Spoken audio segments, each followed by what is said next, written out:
Boa tarde, Santa Catarina, e assim começa com essas fotos maravilhosas da rapaziada Mafalda Prestes. Parabéns, Anderson Pinheiro, o fotógrafo também Fernando Carvalho, assim como a fotógrafa Petra Mafalda. Belíssimas fotos dessa patrolada azurra pra cima do Inter, 3-0 na ressacada. Vamos dar uma olhada nos resultados dos catarinenses na Série A. 21ª rodada, a dupla da capital se deu muito bem.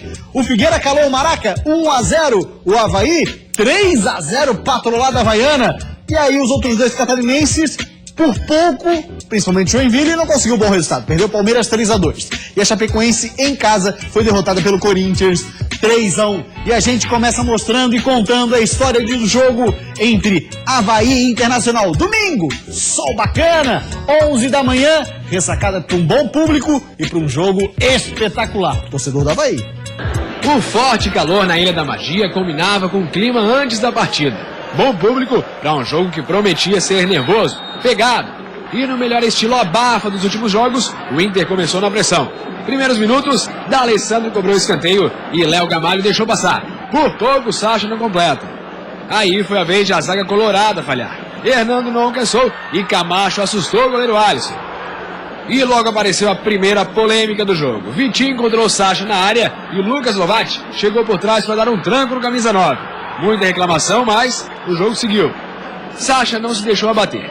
Na sobra, na entrada da área, mandou de primeira e Wagner, que voltava para o time titular, teve que mostrar serviço. D'Alessandro também tentou de primeira, no mesmo lado, mas dessa vez Wagner só olhou. Foi a vez do goleiro colorado ser exigido. D'Alessandro dominou mal e Marquinhos Santos fez esse lançamento aí pro Rômulo. Ele ganhou da zaga, mas Alisson saiu bem. Léo Gamalho se inspirou, foi pra cima, cortou o zagueiro, mas Alisson, bem colocado, salvou o Inter de novo. E o Samurai apareceu mais uma vez, pegou o cruzamento de primeiro e por pouco não abriu o placar. Depois de tanta pressão, uma pausa para dar uma esfriada no jogo. O juiz da partida, Péricles Bassols, sentiu a panturrilha e teve que sair. Entrou o quarto árbitro, Jean-Pierre Gonçalves Lima. Mas a parada para troca não aliviou a pressão havaiana, muito menos tirou a vontade de Léo Gamalho. Nessa jogada aí, ele não desistiu. Jefferson e Alisson se enrolaram e o Samurai descolou o cruzamento. Só que Rômulo não conseguiu aproveitar. Veio o segundo tempo e com ele a melhor chance do Inter. Sacha tabelou com Valdívia, clareou e mandou esse chutaço no travessão. Foi aí que um jogador azurra se ligou. Tava na hora de chamar a responsabilidade. E no jogo muito movimentado, aguerrido, em que a bola não parava, tudo teve que ser resolvido. Léo Gamalho mostrou porque tem esse apelido. O centroavante azurra teve a frieza para dominar a bola e esperar a marcação. Paulão chegou desequilibrando o atacante e o árbitro marcou o pênalti. A passos lentos, mais confiante, o Samurai foi para a bola e abriu o placar. 1-0 Avaí. O Inter tentou se impor de imediato. A bola chegou em D'Alessandro, mas Wagner mostrou segurança outra vez. Da segurança de Wagner para a frieza do Samurai lá na frente. O goleiro lançou a bola para o ataque. Néstor Camacho ajeitou de cabeça e Léo Gamalho, com tranquilidade, fez o segundo do Avaí. 2-0 Leão e quarto gol de Léo Gamalho em 2 jogos. E aos 50 minutos, quando o torcedor havaiano achou que não podia ficar melhor, Néstor Camacho deu mais um presente para quem foi ressacado. Pedalou, puxou para a esquerda e mandou esse chute indefensável para fazer 3-0 e fechar a conta. Os companheiros têm sido também importantes demais, né? A gente recebe passe, a gente procura dar o nosso melhor. Espero estar ajudando, mas tenho certeza que eles estão me ajudando mais ainda, ninguém está nada sozinho, tem que estar de parabéns. Nós tivemos uma postura para sair desse do que ele quer hoje, mas o Luca, uma bola entrou, que mais uma vez o Avaí foi merecedor, né, de conferir o resultado. Todo jogo em casa vai ser decisão, vai ser essa guerra, tem que ser dessa forma. É isso aí, rapaziada, feliz da vida no estádio da Ressacada. Polivalente esteve lá transmitindo pra Band FM, naquele horário que a gente tem falado sempre. Espetacular, Claudinei. Jogo da família maravilhoso. Deixa eu abraçar primeiro o Jean, que é da Tapera, da Mancha Azul, feliz da vida com o seu Avaí, e a família Azurra estava presente na Ressacada. O Mané fez uma brincadeira que foi muito legal na Band FM, dizendo o seguinte: olha, o Avaí respeitou tanto o torcedor, que esperou o torcedor chegar no estádio. Porque muita gente chegou só no começo do segundo tempo para começar realmente a jogar e fazer os seus gols. O Internacional foi time no primeiro tempo. Jogou mais na primeira etapa, buscou a vitória. E aí eu quero colocar aqui uma situação com relação ao Gilson Kleina. Você lembrar aqui que o Wagner é goleiro Azurra, é o goleiro Azurra, A gente destacou que isso. Emerson não pode ficar no banco, Isso. que o Néstor Gamacho é o cara que vai tocar essa meia cancha do Avaí. É o pode ter Adilson Heleno do certeza. século XXI. Eu não sei se ele vai Adilson Heleno, porque na cobrança de falta, o Adilson Heleno, eu não encontrei ninguém no Avaí cobrasse falta igual o Adilson Heleno. Pênalti ou não? Tranquilo, pênalti. Não dá pra você dizer. Mas nego toma que de três, quer chorar ainda. Caminhão desgovernado chega dessa forma, não é pênalti. É pênalti, claro que é. Mas nego toma de três, quer chorar Mas ainda. assim, você nem sempre pode colocar a culpa na arbitragem. O que eu vi no jogo, e vi um jogo bom na ressacada, é que o Internacional teve toda a chance de abrir o placar. O Inter teve toda a chance de chegar na frente, mas foi o Avaí que tirou proveito. Primeiro, tem Léo Gamalho estreando na ressacada de forma espetacular, fazendo um grande jogo. São 2 jogos, 4 gols, e você imagina a presença do Léo Gamalho em algumas jogadas, inclusive que ele fez assistência como aquela, que ele acabou tirando o zagueiro, tirando o goleiro Alisson e colocando pro Romo. Aí, ó. Olha o lance, olha o Léo Gamalho, a qualidade que tem o jogador e a forma impressionante que ele se coloca, tanto fora como dentro da grande área. Então, o Avaí está no caminho certo, mas alguns acertos precisavam ser feitos. Wagner, Emerson, acredito, são titulares do Avaí. O menino que fez o pênalti que não foi marcado, na verdade acabou fazendo uma boa estreia. Que devia estar nervoso o garoto, impressionante, mas mesmo assim cumpriu o seu papel. E o Avaí fez um bom jogo. Pois bem, eu quero só chamar a atenção também, nesse momento aí da alteração da arbitragem. Quando colocaram o árbitro gaúcho, o Jean-Pierre, que veio para o jogo árbitro gaúcho, eu disse assim, não tem problema. E realmente não tem problema. Por que não tem problema? A arbitragem, acima Jean-Pierre é de aquele que tudo... parece o Vin Diesel, né? Isso. A arbitragem, acima de tudo, ela quer fazer o seu papel, independente do local onde nasceu. O Jean-Pierre veio para o jogo, fez uma boa arbitragem, o Avaí venceu. De forma absoluta, 3-0, sobrou no final do jogo, que é muito interessante. O jogo das 11 horas, ele passa a ser muito criticado pelo Internacional e também pelo Grêmio, porque os dois jogaram na quinta-feira. E voltaram a jogar. Mas aí é o peso de você estar numa Copa do Brasil. Mas o Inter, mas é aqui, ó. Aí o Inter cria chances, cria possibilidades. Não faz. Esbarra no Wagner, não faz.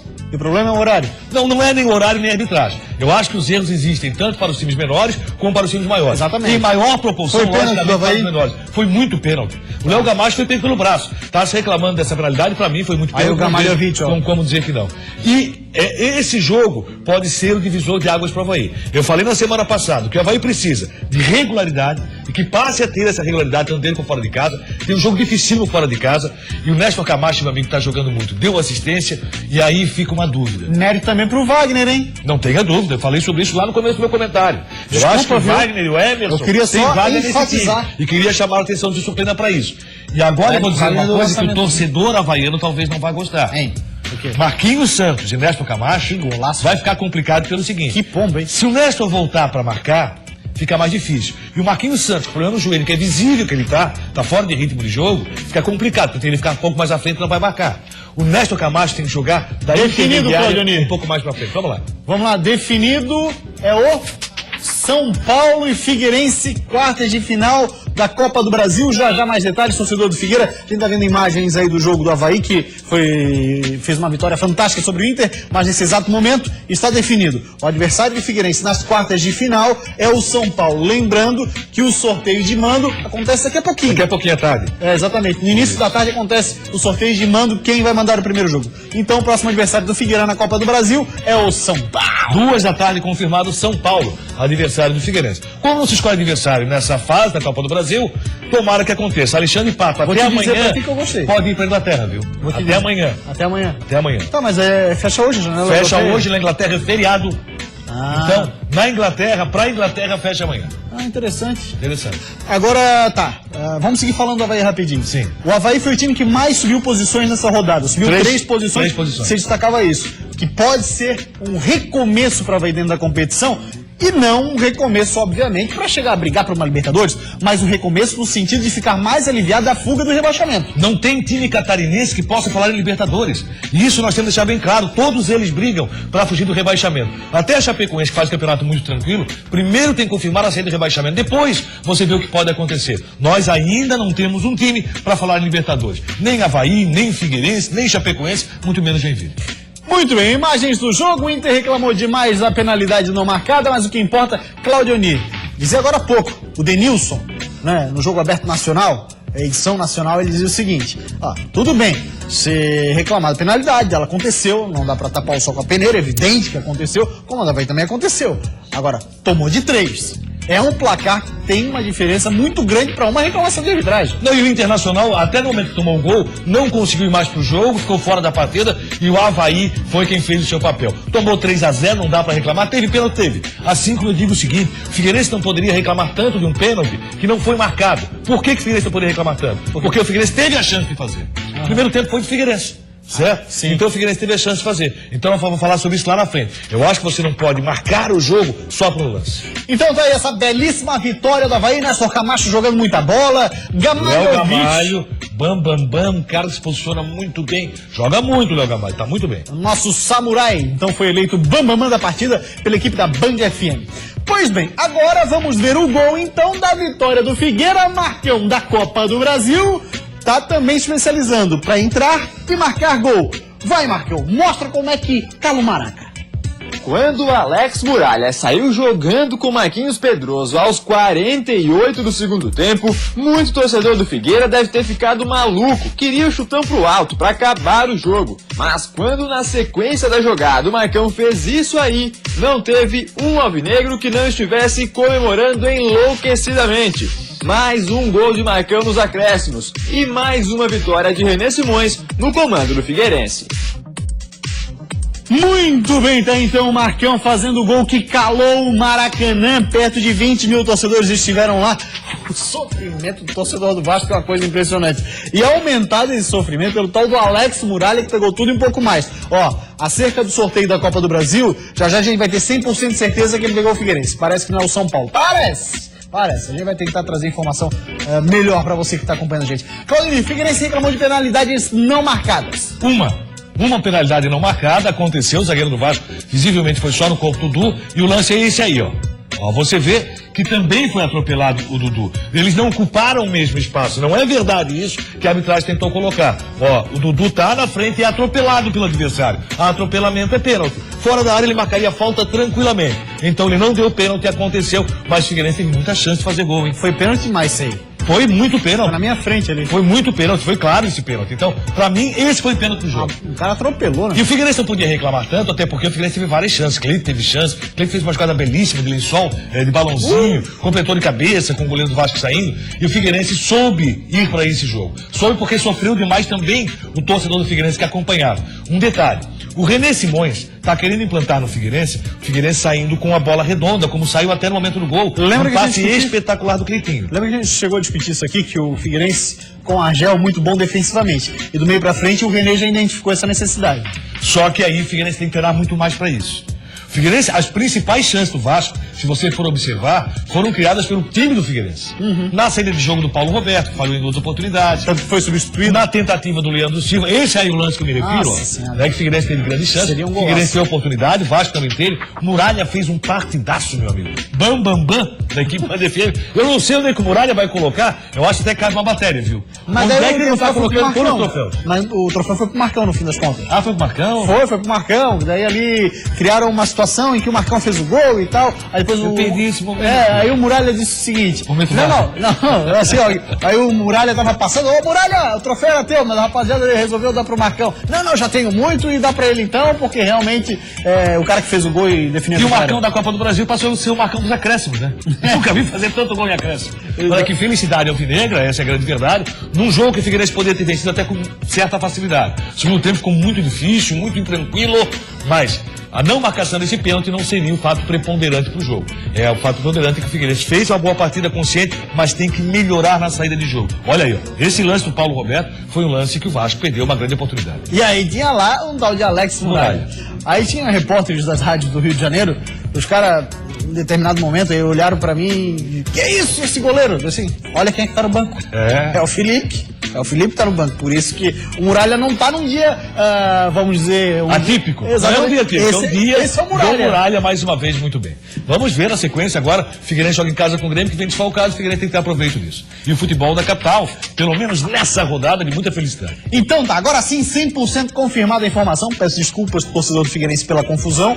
O sorteio definiu o seguinte: o Figueirense jogará nas quartas de final da Copa do Brasil, sorteio realizado agora há pouquinho lá na sede da CBF, o Santos. É o Santos o próximo adversário do Figueirense. Quartas de final. Os mandos vão ser decididos à tarde, em novo sorteio. Aí quem passar de Figueirense e Santos vai encarar ou Vasco ou São Paulo, Polivalente. Bem, você olhava assim, quem está num momento de muito crescimento? Quem o Figueirense não deve pegar? O Santos. Falou semana passada. Falei semana passada fora do ar. Não, fora do ar. Eu falei, do ar? e aí tu dedurou aqui. Isso. Assim, ó, tomara que não pegue o Santos, que é o time que está crescendo mais. Pois bem, como não se queria que pegasse o Atlético, o Figueirense pegou o Santos. Parada duríssima para o Figueirense. Tanto lá em Santos como em Florianópolis. Agora o seguinte, hein? Torcedor do Figueira, compromisso quinta-feira, Scarpelli contra o Grêmio, tem um caminhão de desfalques. 5 desfalques já confirmados. Então, compromisso ir lá, lotar o Scarpelli, fazer pressão, porque esse time merece muito. Merece pelo que tem feito no Campeonato Brasileiro nessas vitórias heróicas, Claudinei. Não tenha dúvida. Muito bem, vamos para uma rápida parada. Ah, tá pronto? Rapidinho, olha só. Um lance que aconteceu na terceira divisão. A gente vai dar mais detalhes ainda hoje. Mas esse foi um lance que aconteceu na terceira divisão. Teve um choque de cabeça entre dois jogadores. O jogo é entre o Jaraguá e o Navegantes. O rapaz ficou desacordado, pediram atendimento de ambulância. Já a gente vai dar todos os detalhes sobre esse fato aí, mas realmente foi um momento em que assustou todos os jogadores e quem estava presente no estádio lá em Jaraguá acompanhando a partida. Depois que o rapaz foi para aí, obviamente a gente fez um mosaico e tal, porque é a imagem um pouco forte, mas ele teve até uma convulsão, sim. A ambulância demorou para chegar um pouco, enfim, todos os detalhes desse jogo, dessa situação bastante delicada que aconteceu, né? O pessoal se juntou ali numa corrente de oração, tamanho o susto que levaram com o choque de cabeça entre esses dois jogadores, Claudinei. Vamos acompanhar daqui a pouquinho. Daqui a pouquinho a gente vai acompanhar então, 12h48, a gente vai para uma rápida parada, depois do intervalo tem muito mais do Jogo Aberto SC.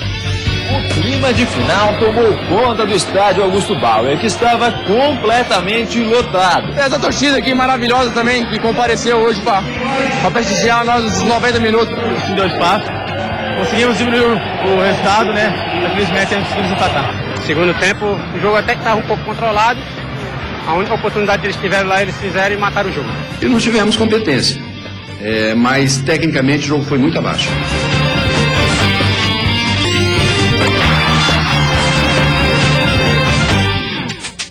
Voltamos com o Jogo Aberto SC, já voltamos a falar de Série A do Campeonato Brasileiro. Agora vamos abrir espaço para a segunda divisão. Olha só que tivemos um jogo ontem, Brusque 2-0 no Cambura e o Bruscão é campeão. E os gols do Camboriú se acompanham, ou melhor, os gols do Brusque diante do Camboriú se acompanham agora. O clima de final tomou conta do estádio Augusto Bauer, que estava completamente lotado. E quem foi assistir ao jogo pôde ver o show de Edson. O camisa 9 do Brusque mostrou quem é artilheiro de verdade e abriu o placar aos 15 do segundo tempo. 10 minutos depois, ele recebeu esse passe do Flavinho e de canhota soltou uma pancada no cantinho para fazer o segundo dele e dar o título da segundona ao Brusque. No fim, 2-0 para o time de Mauro Ovelha e festa no Augusto Bauer. Essa torcida aqui maravilhosa também, que compareceu hoje para prestigiar nós os 90 minutos. Eu acho que confiou no nosso trabalho, juntamente com a diretoria, com a comissão e nós jogadores. Eu estou muito contente mesmo de estar participando, e terminar ainda com esse título aí para nós aí. E aí, Polivalente, olha lá, Augusto Bauer lotado, recebendo uma grande festa, Brusque retorna e com um caneco no braço. E é o terceiro título do Brusque na segunda divisão do futebol catarinense. Parabéns, Brusque, parabéns, Camboriú. Estão de volta, isso é muito bom para a primeira divisão do futebol de Santa Catarina Série A. Hoje à noite acontece a grande festa de premiação dos melhores da segunda divisão do futebol de Santa Catarina na sede da Federação Catarinense de Futebol. A gente daqui a pouco vai mostrar uma situação que aconteceu envolvendo Jaraguá e Navegantes, onde dois jogadores tiveram um choque de cabeça. A terceira divisão é marcada por belíssimos gols, mas esse fato assustou o Polivalente. Assustou sim, até porque é um lance normal. O Jaraguá já vencia por 1-0 e no momento do choque a arbitragem acaba chamando, né, o departamento médico da equipe do Navegantes. Veio o departamento médico, fez o primeiro atendimento e o médico achou que o jogador estava bem, até porque ele enxugou o rosto e foi para a beira do gramado. E a partir dali ele teve uma espécie de convulsão, o jogador. Né? E aí foi realmente colocado, o jogo ficou parado 40 minutos para que a ambulância pudesse voltar para o estádio, esse jogo. Olha só. E aí acho que o dirigente Navegantes acabou naquele momento se irritando, não com a arbitragem, mas com alguém da Federação Catarinense de Futebol que estava ali para fazer a avaliação de arbitragem. Sim. Achando que ele não teria autorizado a entrar na ambulância. Isso não aconteceu. O cara é um armário, cara, que tu vai ver. É um grandalhão que entra cheio de moral. Ah, tal. é? Mas isso não, ele não deve fazer. Ele deve culpar. Esse aí, ó. Ele deve culpar sim o departamento médico dele, que no momento, hoje já existe uma determinação por parte da Confederação Brasileira de Futebol. Não estranhe torcedor se em determinado momento o médico entrar correndo no gramado. Se o médico entrar correndo no gramado, o que é que acontece? Se o médico entrar correndo é porque ele sentiu que naquele momento um lance grave aconteceu, principalmente lance de cabeça, viu? Se um jogador ficar no chão, o médico não precisa esperar a autorização do árbitro mais para poder entrar no gramado. Não tem imagem lá? Tem? Beleza, vamos nessa. Chapecoense, olha, deu bobeira na defesa e acabou saindo de campo derrotado. Que pena, hein, Chape? Bobeiras defensivas. Mesmo jogando fora de casa, o Corinthians partiu para cima da Chapecoense e abriu o placar com Elias, depois da boa jogada de Renato Augusto. Menos de 5 minutos depois, o Wendel recebeu livre e com muita tranquilidade colocou a bola na cabeça de Wagner Love. Aí o artilheiro do amor não perdoou e fez o segundo dos visitantes. A Chape reagiu no fim do primeiro tempo e diminuiu com o oportunista Bruno Rangel. Sempre no lugar certo, na hora certa, o camisa 9 aproveitou o leve desvio na zaga e de carrinho colocou ela pra dentro. Na segunda etapa, a Chape bem que buscou o empate e até chegou perto dele, mas quem se deu bem foi o Corinthians. Nesse lance, Rildo foi lançado e invadiu a área. No encontro entre o atacante e o zagueiro Wilson, o árbitro viu falta do defensor da Chape e marcou o pênalti.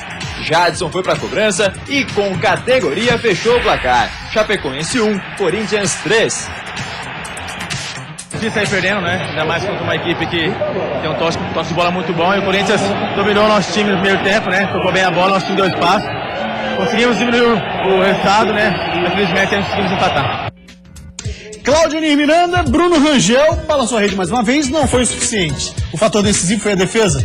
Olha, eu não diria que foi um fator decisivo. O Corinthians continua jogando muito no primeiro tempo. Foi todo ele do Corinthians, tentou acertar o Vinícius. Quando estava acertando, acabou tomando o segundo gol. E a partir daí, realmente não teve mais chance de recuperação. Não dá para reclamar daquele pênalti. Foi pênalti. Foi um atropelamento. Não foi tão forte o atropelamento, mas aconteceu, foi pênalti. Agora vamos falar do Jequem. Esteve lá no Allianz Parque, teve a chance de somar um ponto. Marcelinho Paraíba fez gol e tudo mais, mas não deu, não teve jeito. Palestra conseguiu mais uma vitória. O Palmeiras começou avassalador para cima do Joinville. Com menos de 1 minuto, o menino Jesus já fazia o Jeque pagar o pecado do erro de marcação. O segundo dos donos da casa não demorou a sair. Tudo começou nessa patada do garoto Zé Roberto. E no rebote, Dudu empurrou ela para dentro. Mas se o Palmeiras tem Zé Roberto, o Joinville tem Marcelinho Paraíba. O platinado diminuiu a desvantagem aos 26 minutos. E aos 27, isso mesmo, 1 minuto depois, ele aproveitou essa pataquada da zaga alviverde e empatou o jogo. Só que mais uma vez o Jeque errou lá atrás. E diferente de tudo que você pensava, o menino Jesus não perdoa. Segundo dele e terceiro do Palmeiras, que com o auxílio daquele que veste a 33, venceu o jogo por 3-2. A equipe jogou bem, né? Não é fácil jogar aqui na arena contra o Palmeiras, uma equipe de muita qualidade. A gente conseguiu empatar o jogo, saímos perdendo de 2-0, conseguiu empatar, né? Segundo tempo, o jogo até que estava um pouco controlado. A única oportunidade que eles tiveram lá, eles fizeram e mataram o jogo. Aos 40 anos de idade, o cara tem pique suficiente para fazer um gol atrás do outro. Tá ajudando muito o time do Joinville, tá jogando muito o Marcelinho Paraíba, tá no momento certo, tomara que o Joinville consiga recuperação. Tem um jogo difícil, vai ser em casa, vai ser na arena, teve efeito ofensivo e tem que dar proveito disso. O Joinville tá vivo no campeonato. Joinville ontem poderia ter tomado uma goleada sonora, como também poderia ter empatado o jogo. O jogo foi muito interessante, jogo bom, onde o Palmeiras acabou merecendo a vitória por tudo que fez durante a partida. Mas o Joinville está jogando futebol muito diferente daquilo que vimos anteriormente. E o Agenor, hein? Se teve um troço com a Wilson Batista. Acertou, né? Acertou, foi colocar o Agenor no gol. Tá pegando demais, pelo amor de Deus. Olha lá o Voltou Paraíba. a pegar contra o Palmeiras.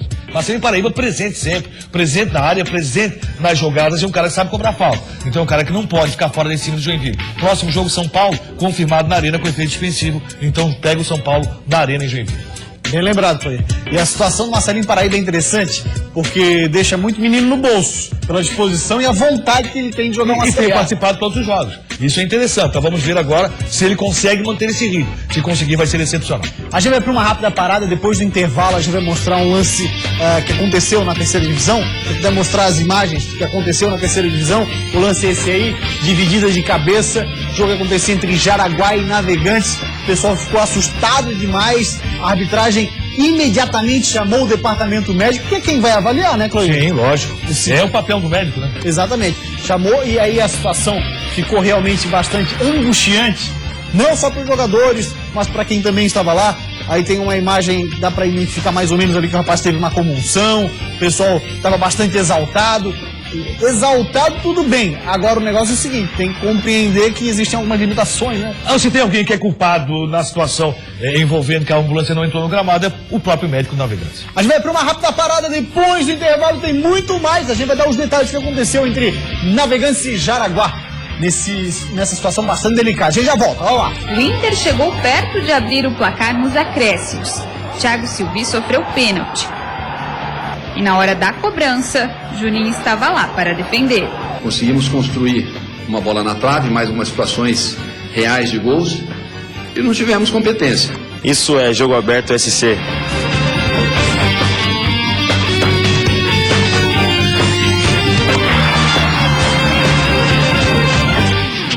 Voltamos com o Jogo Aberto SC, o assunto agora é a Série D do Campeonato Brasileiro, nossos dois representantes em campo. O Metrobala venceu fora de casa, venceu lá no Rio de Janeiro, Volta Redonda, mas não tem mais chance nenhuma.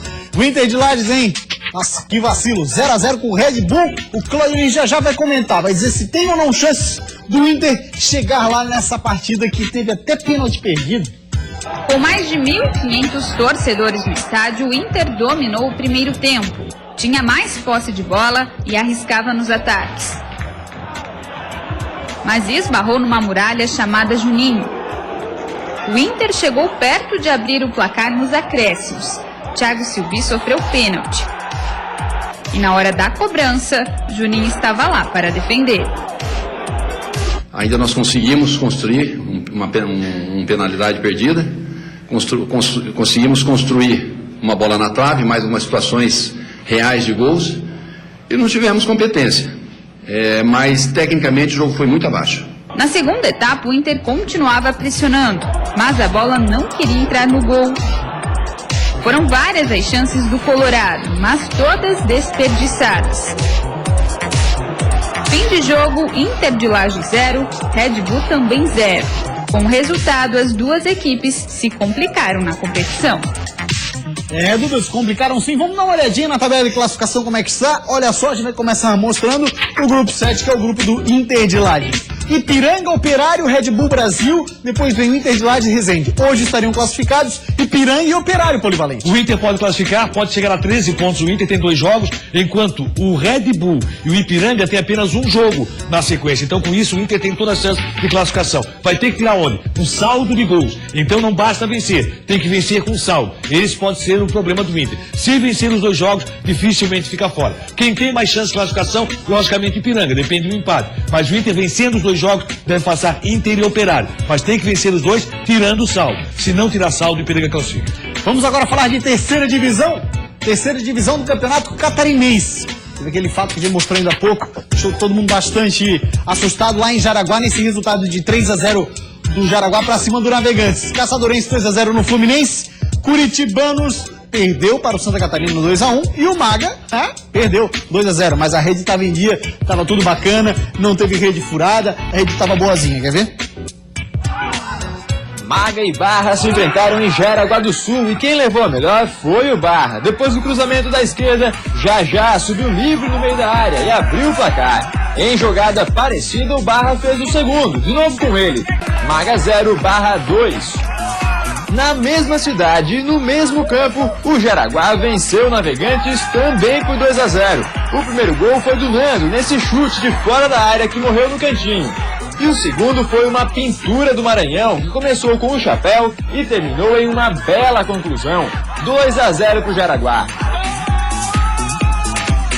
E a gente falou, né, daquele episódio envolvendo os dois times. Vamos mostrar as imagens, então, que aconteceram lá no estádio de Jaraguá. O lance é esse aí, Claudioni. É o lance que a recomendação agora da CBF diz que o médico não precisa mais nem aguardar para entrar no gramado. Mas ele foi chamado rapidamente quando se viu o momento. O desespero dos atletas dos dois times fica muito claro aí nesse lance, até porque o choque foi de cabeça.